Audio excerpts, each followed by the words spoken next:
Assalamualaikum warahmatullahi wabarakatuh. Bismillah, alhamdulillah, wassalatu wassalamu ala rasulillah wa ala alihi wa ashabihi wa mawalah amma ba'du. Jemaah sekalian yang dimuliakan Allah subhanahu wa ta'ala, jemaah salat maghrib Masjid Nurul Ikhlas, pada kesempatan kali ini saya ingin mengingatkan untuk diri saya dan kepada jemaah seluruhnya solusi untuk menyelesaikan dan menghadapi kesedihan. Saya akan mengutip surah Al-Anbiya ayat 87-88. Ini kisahnya Nabi Yunus alaihissalam. A'udzu billahi minasyaitonir rajim. Bismillahirrahmanirrahim. Wa dhannuni idh dhahaba mughadiban fa dhanna an lan naqdir 'alaihi فنادى في الظلمات أن لا إله إلا أنت سبحانك إني كنت من الظالمين فاستجبنا له ونجيناه من الغم وكذلك ننجي المؤمنين. Sadaqallahul azim. Allahumma arhamna bil Quran. Dan Dhunnun, yakni Nabi Yunus alaihissalam, ketika dia pergi dalam keadaan emosi, padahal Nabi kan nggak boleh emosi, Mas Sufyan. Ini Nabi emosi, mughadiban itu emosi. Lah, kemudian dia menduga bahwa kami tidak akan mampu untuk menyulitkannya. Artinya tidak akan memberikan sanksi. Jadi ada dua makna di sini, allan naqdiru alaihi. Jadi dengan emosi seperti itu terus selesai masalah, gitukah? Terus kalau ninggalin kaumnya tanpa ada SP, kemudian dia tidak mendapatkan kesulitan, dia menduga seperti itu. Oh enggak, akhirnya dicemplungin ke laut, ditelan ikan. Maka dialamilah tiga kegelapan. Kegelapan satu di dalam ikan paus, yang kedua di dalam kegelapan lautan, yang ketiga di kegelapan malam. Nggak ada lah, Mas Toto, sejarah manusia orang sesedih Nabi Yunus alaihissalam. Ya kan, kita di rumah masih ada istri, terus nyiapin makanan nanti Mas Sufyan, ya kan. Kemudian masih jalan-jalan ke sono kemari. Apa sedihnya kita, ya? Itu masih banyak kenikmatan. Nah, ketika bersedih seperti itu, di sini diberikan penjelasan fanada fi dzulumat. Kemudian bermunajat, memohon kepada Allah dalam kegelapan. Jadi kegelapan, saya ulangi, kegelapan di dalam ikan, kegelapan di dalam malam, kegelapan di dalam laut. Doanya semuanya hafal. La ilaha illa anta subhanaka inni kuntu minadh dhalimin.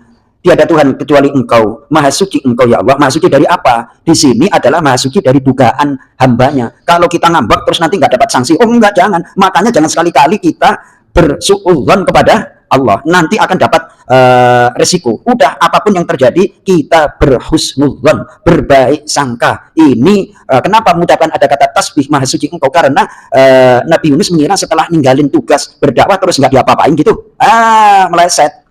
Nah, ternyata Maha Suci Engkau, sungguh aku termasuk orang-orang yang zolim. Aku zolimnya kenapa? Tugasnya Rasul berdakwah malah ninggalin ngambek. Nggak boleh, jangan ngambek. Nah, kita kan punya tugas masing-masing berdakwah kepada keluarga. Sebagai orang tua ngomongin anak diomongin sekali nurut, besok lagi nggak nurut, besok lagi nggak nurut, besok lagi nurut. Kan seperti itu terus. Nah, terus kita berhenti berdakwah emosi gitu, Mas Toto. Alamat nanti jadi seperti Nabi Yunus. Jangan.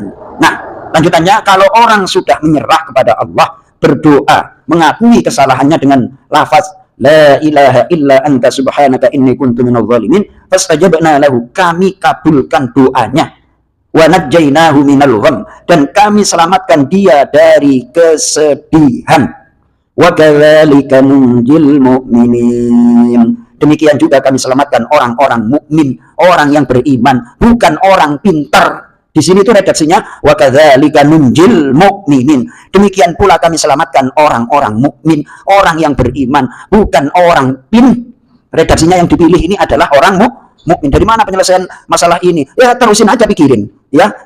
Seberapa cerdas Bang Ipin? Mentok juga. Kenapa? Karena kita mungkin kurang mengupgrade kekuatan hati, kekuatan iman yang dieksploitasi. Bahasanya agak-agak keren dikit. Yang dieksploit itu adalah otak aja. Kemampuan iman tidak dikuatkan, ya akhirnya mentok-mentok juga. Maksudnya setelah manusia itu dibenturkan dengan berbagai masalah, ingat, kamu itu makhluk lemah, kamu nggak punya apa-apa, kamu nggak ngerti apa-apa, kamu nggak punya kekuatan hebat. Ternyata mentok juga, beberapa hari, beberapa bulan, beberapa tahun mentok juga. Kenapa kamu nggak kembali ke yang maha hebat? Kira-kira seperti itu, Mas Toto. Understand, Mas Toto? Nah, kok manggut-manggut, ya kan?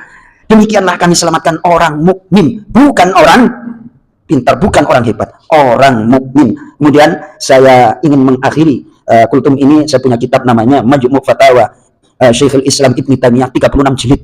Itu kemarin saya buka, yang saya senengin aja. Ternyata Allah melarang bersedih. Wa ammal husnu, adapun kesedihan, maka Allah melarang untuk bersedih. Kenapa? Li'annahu la yajlibu manfaatan wala yajlibu madarratan wala yadfa'u madarratan. Karena yang namanya sedih itu tidak bisa mendatangkan manfaat, juga tidak menghindarkan bahaya. Sesuatu yang tidak ada faedahnya itu dilarang oleh Allah. Sedih itu nggak ada faedahnya. Ternyata lagu kita zaman dulu, buat apa? Buat apa? Karena susah.